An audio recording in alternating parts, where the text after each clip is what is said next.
इहा राज हमार चलल बाया हमारे ही चली।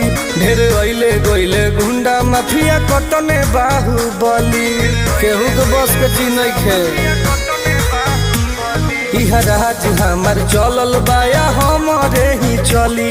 ढेर अइले गइले गुंडा माफिया कटने बाहुबली, मार के गोली बंद कदम बोली हरदम ला सुता दे। माहौल जवन बदली ओहके दुनिया से उठा दे। माहौल जवन बदली ओहके दुनिया से उठा दे।